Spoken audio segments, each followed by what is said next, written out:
Needle to the wheel, spin and spin each groove, each feel. Needle to the wheel, turn the table, tune to heel. Needle to the wheel.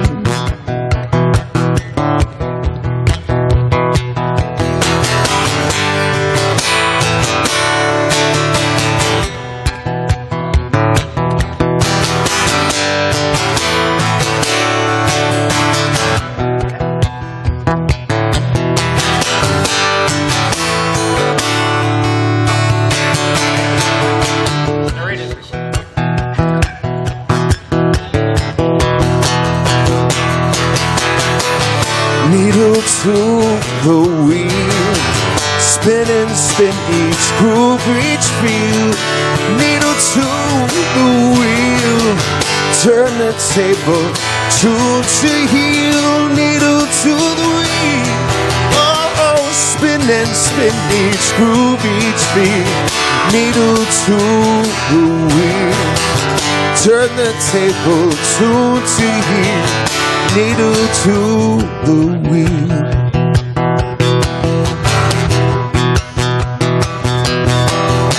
The sweetest melody she heard in the garden there with her. The song of that sweet little bird. Needle to the wheel.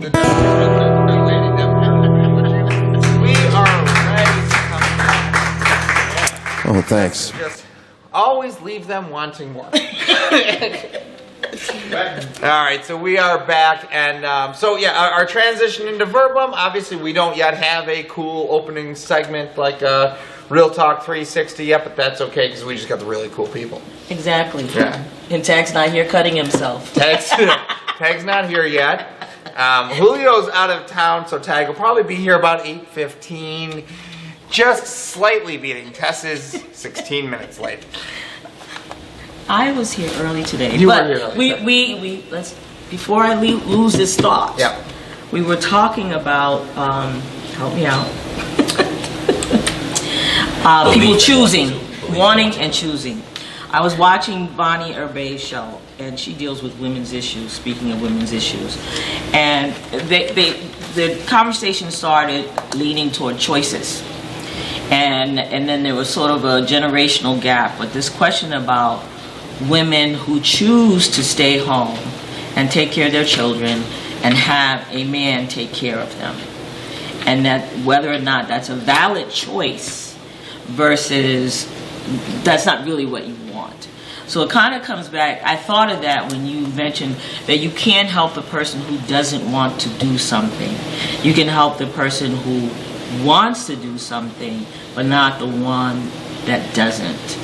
Yeah, it's interesting to me because I don't see any correlation between the two examples that we were talking about. A woman choosing to want to stay home and raise her children is a purposeful choice, that this is her championship. Well, that was the debate that they were having on the show, whether or not it was a purposeful choice. But I don't understand how people can sit around and debate whether somebody else decides they want to stay home and take care of their children. Well, that's a women's thing. I know. You understand the point I'm saying? I don't think it's the... Well, no. I think there are many people who believe that we live in like a patriarchal society, and that the norms and the culture start to dictate where people like that a woman may end up staying home, and it may be, in many words, called her choice, but that could be the culture she was brought up into decided to make that choice. And I believe that that's definitely, I think that's where... And that's what led into the conversation, because they were talking about how, whether they were debating whether or not these gender roles are sort of ingrained into us as children. And it wasn't so much necessarily about a woman choosing to stay home with her children per se, but choosing to stay home and have someone take care of them. In that case, a husband. It's just like you said, there are people who choose, they say, I don't want to do anything else, because there are people who are willing to take care of me. What people see as choice is definitely different, right? I mean, I'm going to sit there and go, I don't believe that you get to choose your gender, right? But that's exactly the point here. There are people who believe you can choose your gender. So for us to sit there and say what is a choice and what is not a choice to somebody else, it's like we have to allow them to at least assume that they're making a choice. I mean, I'm sorry. What do you do if you don't think that a woman staying home might not be her choice, though she says it is? What do you say to the person who thinks that they can choose their gender? I don't say anything to them. That's not really my subject or issue at all. So I don't speak to that at all. Yeah, but I mean, you get that's the end game of her point. So, okay. Right? Does that make sense? Yes. When I talked about believing, though, we're talking about someone. You talked about the concept of a championship. Yeah. How do I be more successful? Yeah. And my only point was that you have to believe you can be more successful before it can actually happen in your life. That's what. That's really Absolutely. Yeah, that is that. And choice is a incredible piece of, inside of there, and I think that that's an interesting question inside of itself. I mean, tonight on our show for Verbum, what we're actually talking about is what I've labeled champion the relationship, or champion in the relationship. And we had kind of discussed that we think that in a relationship, like, is it if you truly care, if you truly are interested, if you truly appreciate a relationship, isn't it your role to make the other person, others, co-workers, others in the community better? Right? That if you are in a relationship and you truly care, you truly appreciate, you're truly interested, it is your job to make others better. That was kind of the general discussion. That was our topic for tonight. That's an interesting debate, because there are a lot of people who feel, oh, you want to change me. Right. I'm not good enough where I am. Don't accept me. So I think that's a very interesting debate. That's a debate I would love to be a part of, because I don't think it's as simple. And it's not that we agree on that. So when we have this topic, it doesn't mean that we've already agreed. Just so you Right. know. This is like we just take a topic and dissect it. Right. Right? Because I don't know. I mean, we've sort of talked about that we generally think, yeah, that's right. Right. Right? Because if you have a relationship that you're not willing to give into, if you're not willing to make better, then you're just kind of sucking from it, and eventually there's no relationship. There's nothing. Well, it is real, and I also believe, sort of coming back to what you said before, Mark, I do think that there are people who may not want to do something, and I think that if the other person worked really hard at it, I believe that anyone could be turned around. I believe even the person that wants to just sit there and do nothing and just stare at TV and let everyone else take care of them. I do believe that. Because, we've talked about the people that were like... No, and that's... it's. But see, what I'm saying is that I believe that is possible. Now, whether or not I have the patience to work with every individual who comes along is a different story. I'd just like to make a point, put it in semantics. Mm-hmm. See, want is different from belief. No, I understand. Okay. And you always use that term, people want to. I'm saying that the person who I can't help is a person who doesn't believe that they can do this thing that they want to do. And what I was saying is that I think you can help that person. I think that I could help that person. Well, I think I can too. The problem is they don't believe I can. Right. And that's where the wall comes up. Right. If they don't believe I can help them, if they don't believe you can help them, they really can't be helped until that belief changes. And I don't agree with that. Yeah, and that's and I say that in a way to say that if that were my business, which is your business, then I wouldn't waste my time with that person, right? Right. Because I'm in a business to do something. Right. But on a human level, I believe that I really could turn that person around, because I'm at that point, my time is not worth money, because my time is not how I'm making my living. But I do believe that I could still turn that person around. And I think that's a great point, because first off, if it's your business, more power to you. That's okay. Right. Because that's what you choose to do, is you choose to make champions out of people in business, and in doing so you help create jobs. Right. That's okay. If your job is football, if you're Peyton Manning and your job is to make the other guys around you better so that you win the Super Bowl, great. Right. But if you don't want to have a personal relationship outside of your work, because you have other passions outside of your work, that's okay too.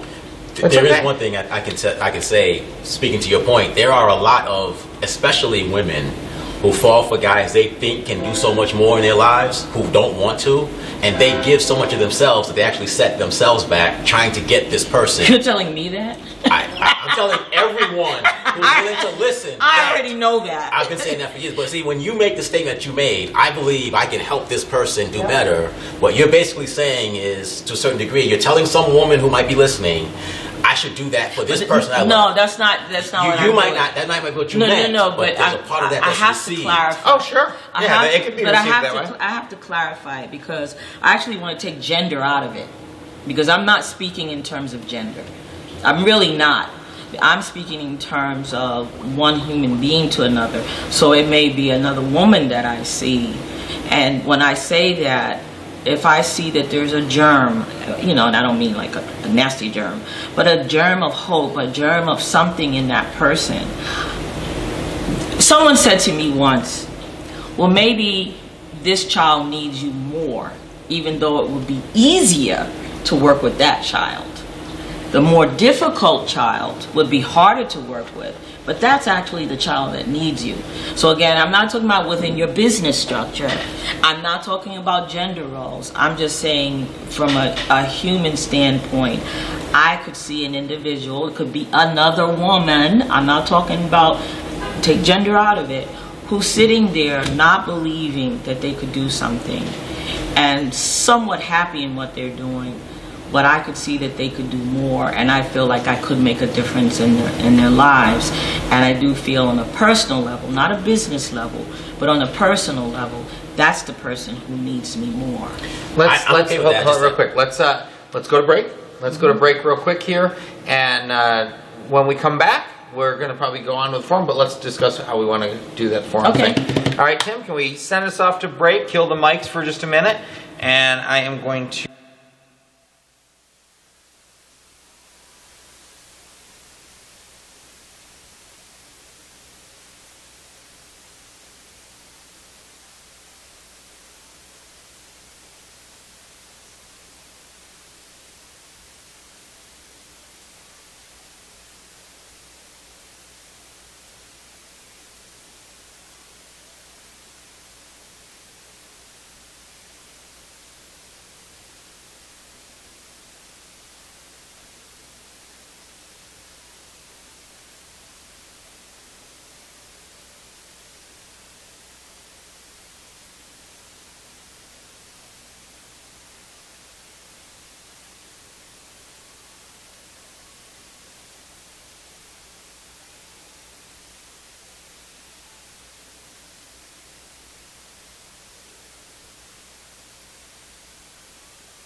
honey. All right, and we are good. We're good on time, and we are back. So, all right, a little bit longer break than normal, but you know we have some special people in the studio that we had to talk to and get ready for. And just as a quick reminder, there's going to be like a rock star event here on May 1st. Yes. Yeah, rock star event up at the Coco Room.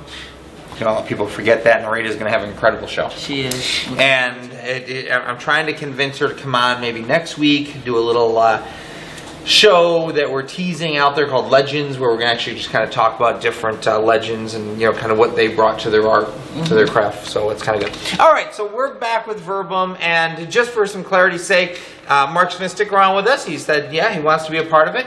And normally, again, we're just trying to figure out what the format's going to be. Definitely, we're going to stay on topic about really trying to, you know, making a champion in a relationship. And if you don't agree about that, then you know we can talk through that.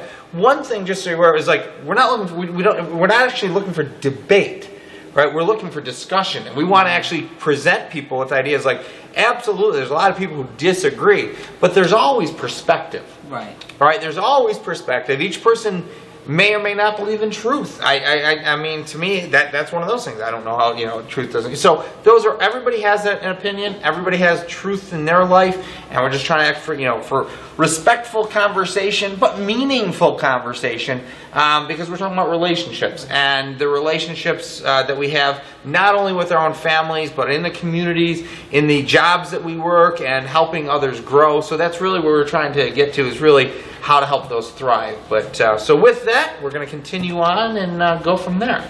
So where were we? Well, I remember we finished on a statement that you made about you can choose to help one child over another, you can choose to do it in business. The one thing I would caution everyone on is doing it in a romantic relationship will always bring problems.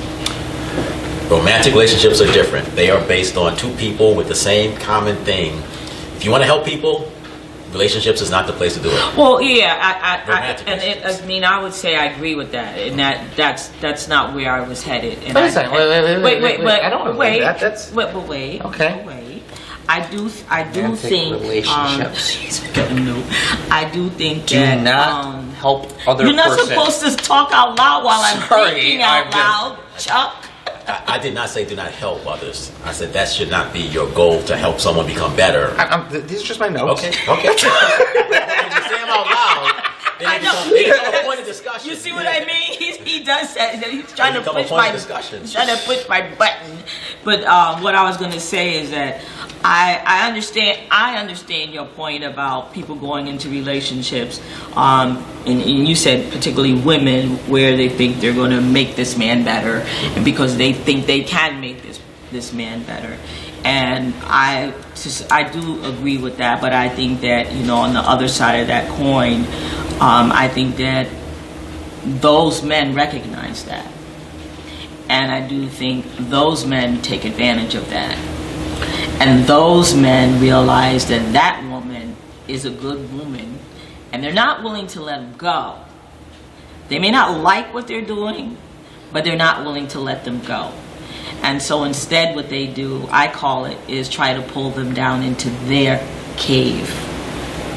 Bring them down into their cave. And I'm not saying that they necessarily do it by degrading them or being abusive, but over time, because they, to some extent, I think they admire that quality in that woman, but that's a quality they want to see out in the world, but not a quality they want used on them, because they feel, like you said, what, I'm not good enough, you're trying to change me. But when they want that warrior woman, they will send that warrior woman out to fight. So but I also think that in a romantic relationship, that we ought to be there to help one another. We ought to be there, and that was my view of the world. The saying, each one help one, you know, pulling one person forward if you can, that should apply not only to the community. Fix it. I don't like the way this camera shot is. I'm sorry, it's just bugging me. You see what happens Just is break if I sit right there, break the train I've got like train of weird thought. little like. You know what? I'm getting a rid weird of the little monitor. like. You know, wait, it's like a smiley face wanted thing. the Would you monitor. Like Maleficent a little bit. Yeah, exactly. I don't want. My gosh. What? The guy in Germany said they're going, look, he's got wings coming out No, of his the head. guy in Germany is saying, why is he talking about that when she's in the middle No, of a so I sentence? want to kind of... So, to finish my thought, Okay. I do believe that it should be each one help one, regardless. Whether it's a romantic relationship or not, it just doesn't always necessarily work out that way. But anyway, and So I'd come back. So you basically, I know you didn't say it exactly this way, but don't go into. You said what? Romantic relationships aren't there to. I said a person should not go into a romantic relationship thinking that this person I'm about to start dating can do much better than what they're doing now. So I'm going to latch onto their potential, not the real person in front of me. No, that makes a lot of sense to me. So what I kind of wrote down here is don't go into a relationship because you think you can make somebody better. So we're good there? Good there. So let's how Or about is this? my- Wait a second. I'm not done with my thought yet. I'm not done with my thought yet. I haven't written down. I have proof that it's not I'm done. giving you an anecdote. As my mother used to say, you knew I was a snake when you brought me in. Okay, I gotcha. And that is, and that's fair enough. And that is fair enough.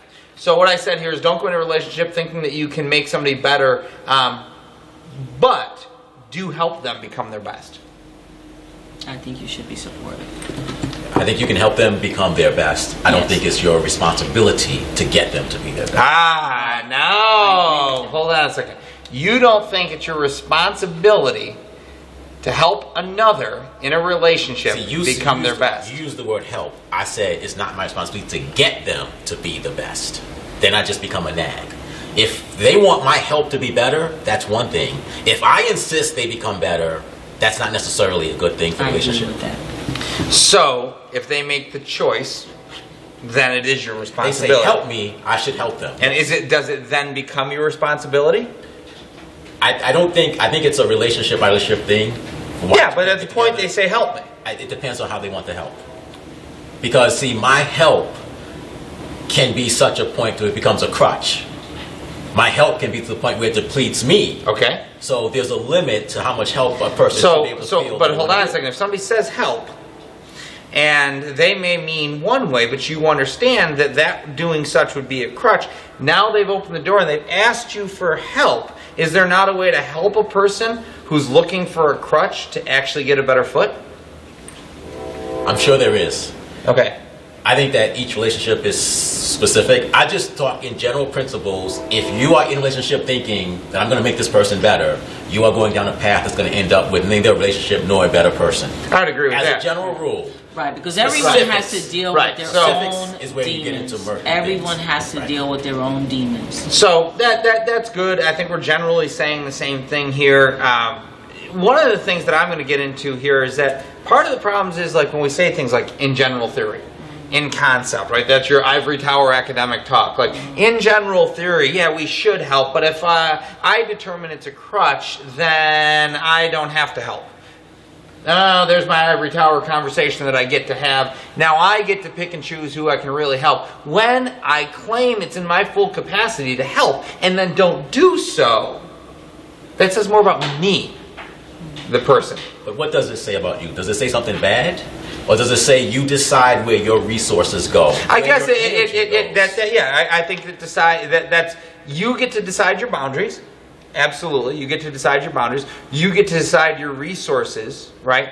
And others get to judge that. Well, it may not be right that they judge it, but that is what they judge, right? What you say and what you do, that's kind of who you are. That's your character.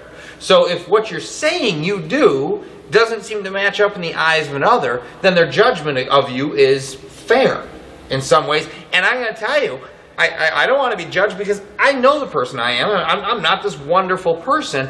But I think, right, are we fair at that point, though? At least then if what we say and what we do don't match up, it's fair that people can call us out on it. But why do I care what others think of me if I'm doing what I think I'm supposed to be doing? Why do you, if you think you shouldn't? I don't, and I don't. Right. And that's a part of my popularity problem. That I don't have one. Popularity. I don't have popularity because I think I was put here to do what I'm supposed to do. I think I'm doing it. Okay. And to heck with who doesn't like it. Yeah. I spent 13 years in a Big Brothers Big Sisters program, raising one young man from, the inner city to he's in college, second year college, getting good grades. That's what I did. That's what you Nobody did. knows I did that unless they, saw. Well, now they do. Like at least 2 people and their kid in Germany. And they kid in Germany. Yeah, we don't- They know. Yeah. But the point is that why should I care about the people who don't know but judge me because they don't? You don't have to it. care about their judgment, but we have to accept that it's going to happen. It's going to happen. And honestly, I mean that's the thing. To me, there's no reason to be defensive. It's just a matter of saying others will judge your actions, others will judge your words, Right. and how are you going to accept that? Are we going to listen? Are we going to be willing to be challenged on those principles that we want to jump on a soapbox and I'm the champion of this? Let's look at those principles. Are we willing to be challenged? That's good stuff. That's good, strong, that's strengthening kind of stuff. Well, I think so too. And one of the most difficult things for me as a parent has been trying to get my daughter, I know she's not watching this, but to understand that it is not important what other people think. It's not important. It is not important at all. Not at all. I was taught that. I live by that. I grew up by that, and I still live by that.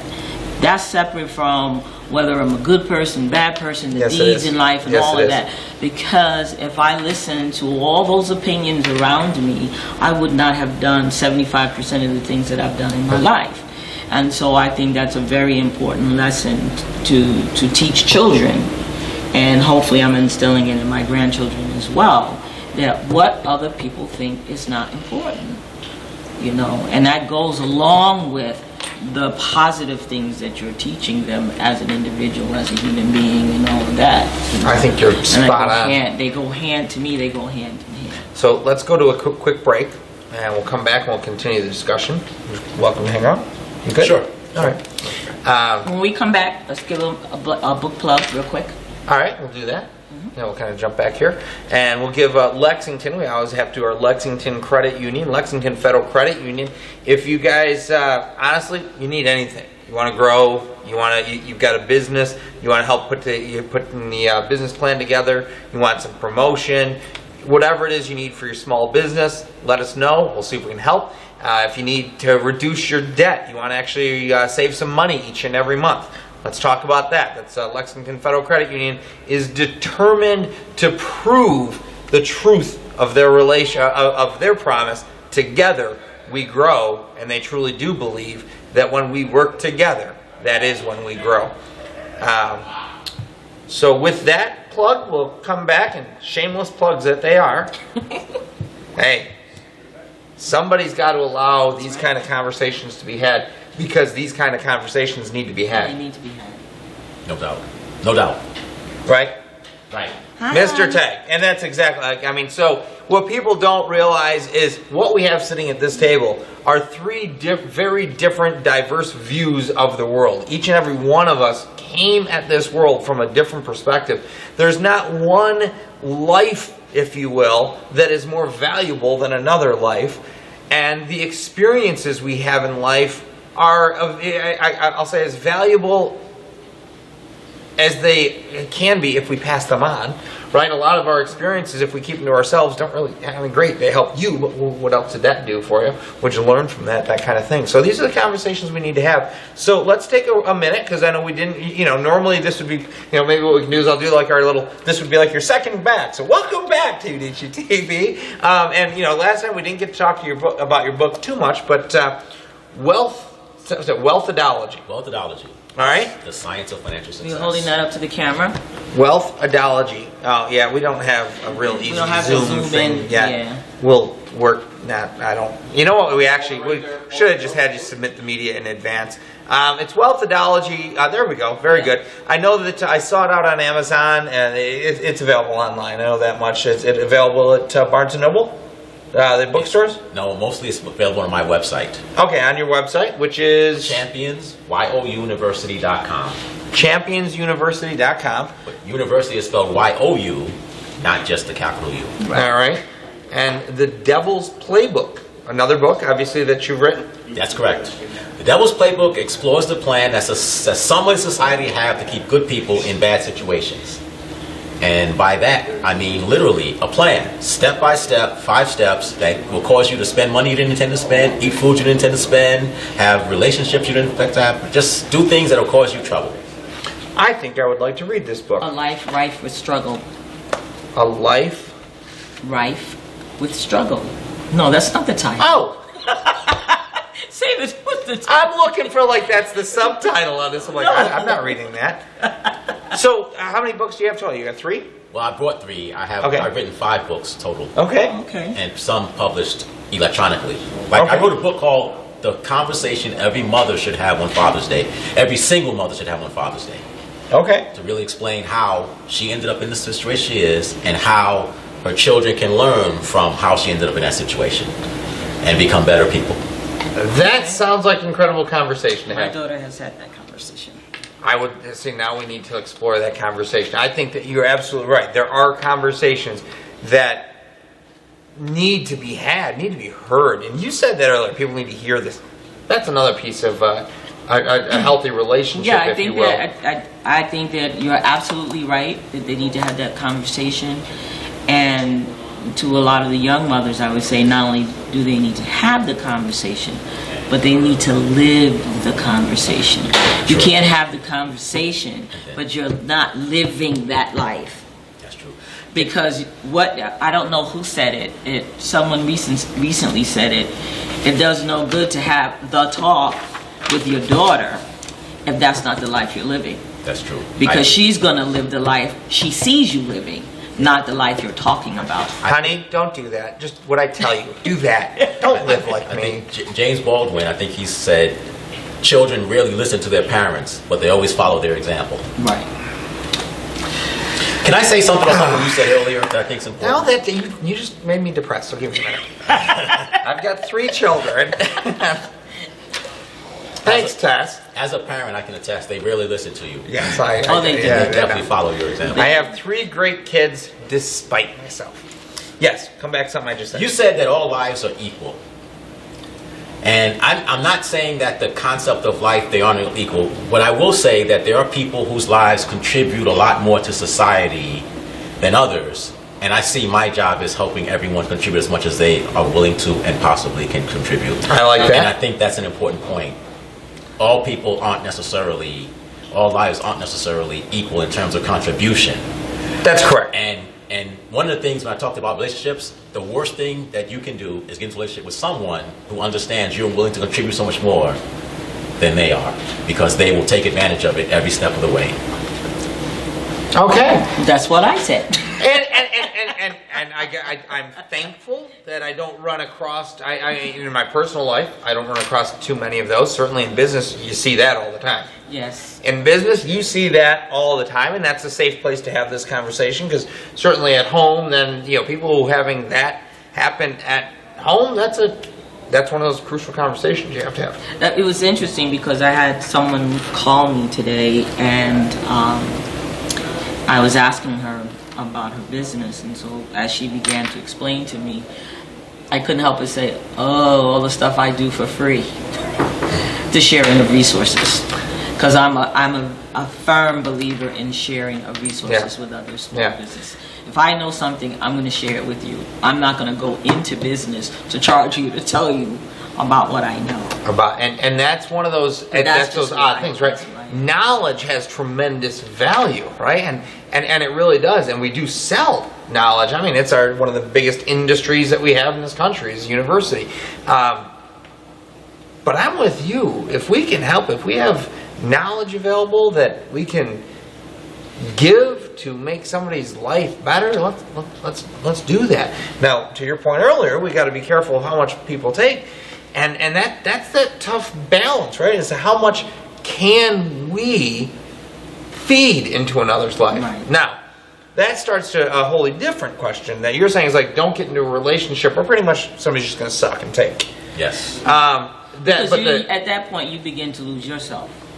You begin to lose yourself, and by losing yourself, the contribution that you could be making becomes diminished. So that starts to get into the question, are we limited in the amount that we can give?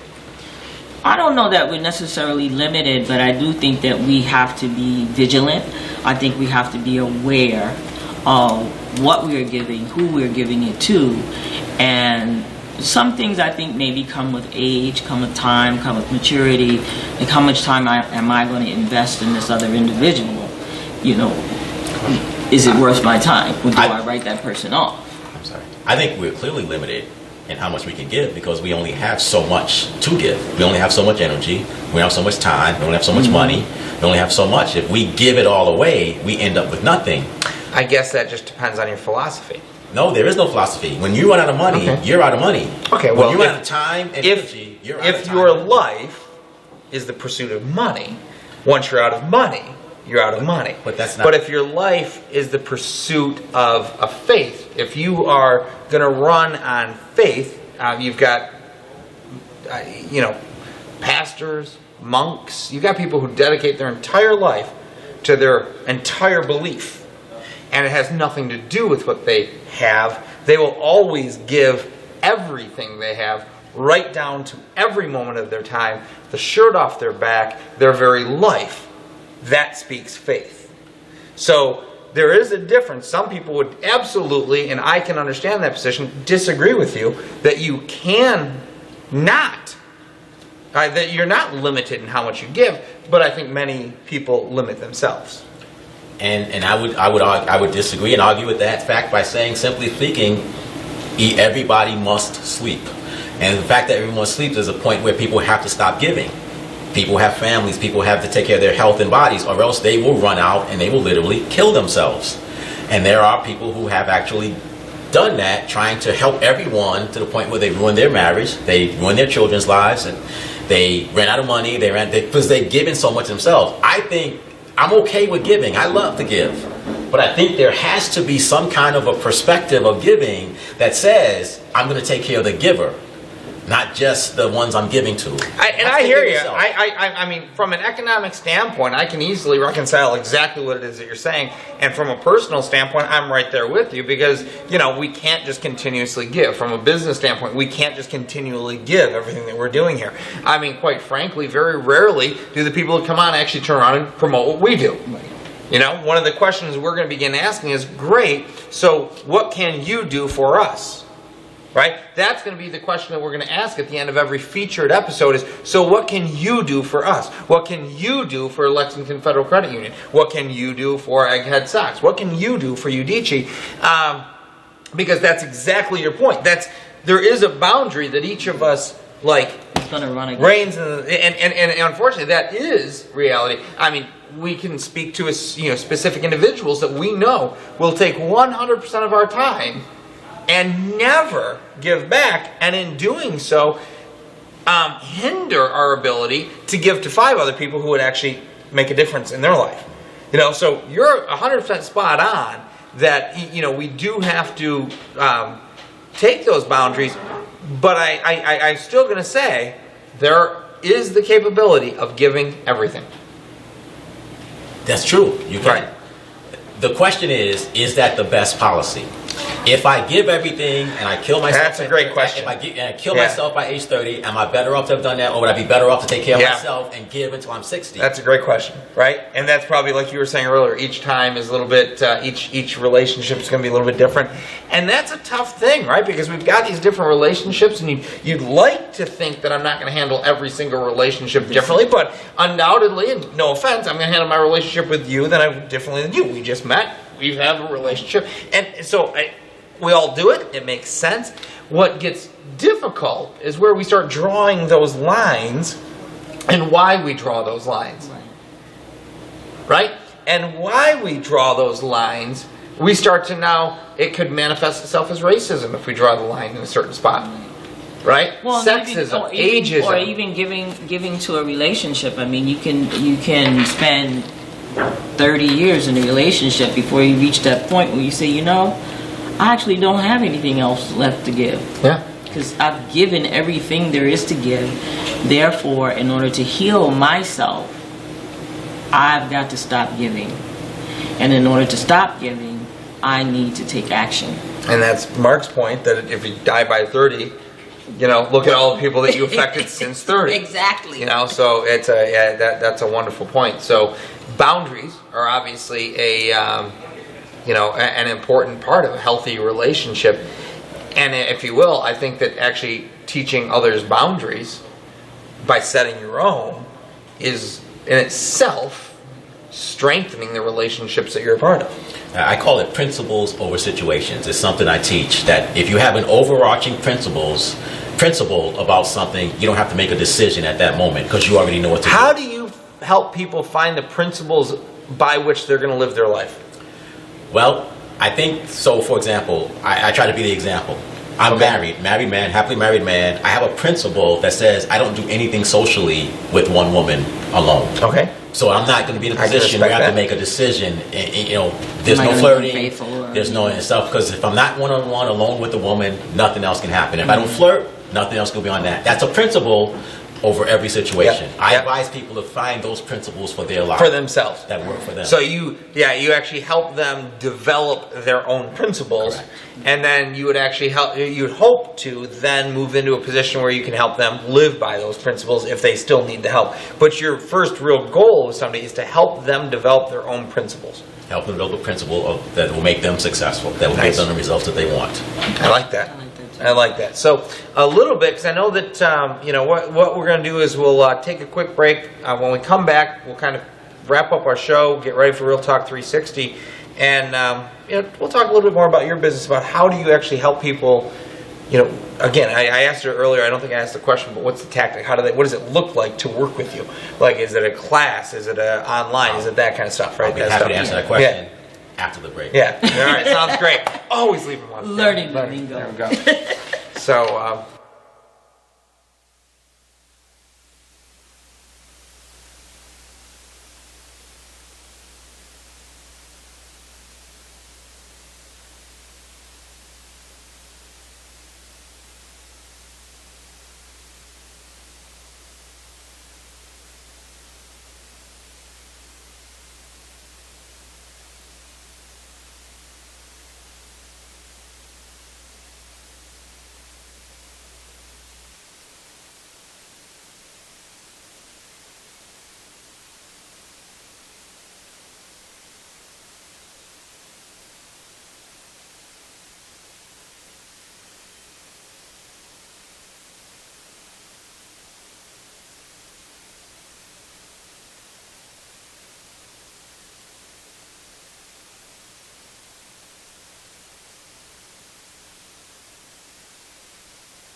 yeah. Call the president, Mr. Tag. Sir. Tag. All right. Well, yeah. Now Tag is in the house, which means that Real Talk 360 is just a few minutes out of the bend. Have you got their intro queued up too for the night? All right. Well, you just okay. Good.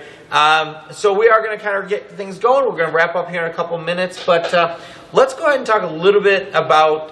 Because we're going to talk about your business, but we'll wrap it back into kind of relationships as a whole. So somebody comes to you, they say, you know what, I want to be a champion. I believe I'm a contender. Help me become a champion. You say, well, there's three ways. First off, we do a live event every month. Okay. And this month is called Helping You Take the Things You Suck At and Become Good at Them. I saw that. Right. Stop sucking. I love that. Yeah. It takes place on April 11th from 9 to noon. If you go to my website, you can learn about it, markdulaney.com. You can learn more about that. Second way is we do virtual programs because people are busy and it's very cost effective for my clients to take a virtual program. Okay. So when someone signs up for my programs, they get an email every morning with a lesson, 10-minute lesson, 5 days a week, and they do it on their own time, whenever's convenient for them. The third and most comprehensive, expensive way is one-on-one working with me. I Okay. work with them one-on-one to talk about some of the stuff that we talk about. But ultimately speaking, the people who work with me do not learn marketing skills. They don't learn diet and exercise skills. They don't learn relationship skills. What they learn how to do is stand up for themselves and do what they said they would do when they woke up in the morning. So many people wake up in the morning with great plans, and they go to bed at night kicking themselves because they didn't do half of what they said they would do. Yeah.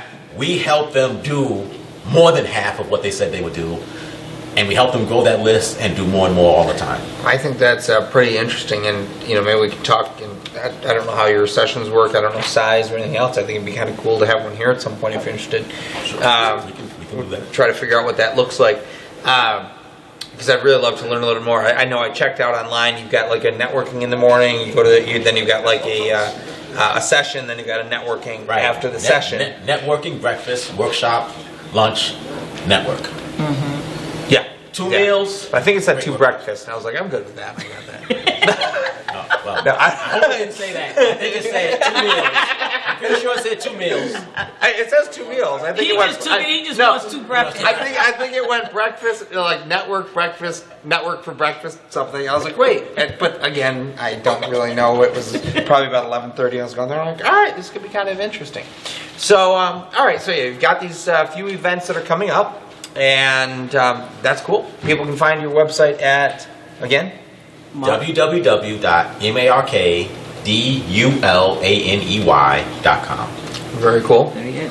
And so cool. So what really make a champion in the relationship, which we didn't really get into, but I think we kind of outlined a couple pieces that like to really help somebody become a champion, and in the relationship, not you become a champion in the relationship, you become a champion for the relationship by helping another kind of idea, is we kind of spoke through that, we're going to have to get ready to accept some judgment. Right? We're going to have to be actually ready that people are going to... And how we react to that. And how we react to it, right? We need to... There's specific conversations that we're going to need to have. It'd be kind of an interesting idea. Like, what kind of conversations do we really need to have to really make our relationship stronger? And then I think you said being vigilant of giving. And I thought that was a good way of looking at what we were talking about, and I wasn't exactly sure if you just came up with that, but almost exploring those boundaries that you started talking about, like, okay, wait a second, you're willing to give and give and give and give, but is somebody just taking, and, is your giving just going to bleed you dry, or is it actually helping on that other side? So that could be a discussion all in itself, and I know we kind of started down that path tonight, but we stayed kind of on that ivory level. Well, and I know we're wrapping up, but another point related to that is that if you're still willing to stay in that relationship, then what are you going to do to make yourself healthy within that relationship? Because there's some people believe that once you commit to it, you're there for good. I find the best relationship advice to give everybody is if you can't be yourself, you're in the wrong relationship. Right. Whatever that means to you, if you can't be yourself, you are in the wrong relationship. But for other reasons, religious reasons, things like that, people can't leave that relationship. And so therefore, how can that person be healthier within that relationship? That's the only, it's not my belief, but there are people based on their religion that they can't leave it. That's why women are from Venus and men are from Mars. Or economically they can't leave it, or other reasons. But I would say this, before you marry, have a child with somebody, or get into a committed relationship with them, you need to be yourself first. Or else you're cheating them and you're cheating yourself. Now, I could even see where the idea of being yourself in itself is an entire conversation. That's an entire conversation. That's an entire conversation. Because it takes a while to figure out who you are exactly. That's right. And that is, I would, if people understood that piece of it, right? Because like, I get to be myself. Well, good luck, because you probably won't even figure out who you are until, say, like the day before you die, right? Because if you have any kind of true ambition, any kind of true character in life, you're always going to be changing. You're always going to be growing. And it's like you're always being refined. It's the weirdest thing, right? So being yourself, that could be a great conversation in itself. What does it actually mean to be yourself, and how do you go about finding yourself? Especially when you're young. If you have someone that's getting married in their 20s or their teens, you're a long way from really knowing who you are. And probably a long way from should be getting married. Exactly. I agree That's with a- you. that's I do 100%, agree with yeah, you. yeah. I agree with you 100%. Or having children. Or having children. I think that's an important part about relationships. I really think that you can't be too young to be making a lifetime decision. Absolutely. Right. You can't be too young. It's like getting a tattoo.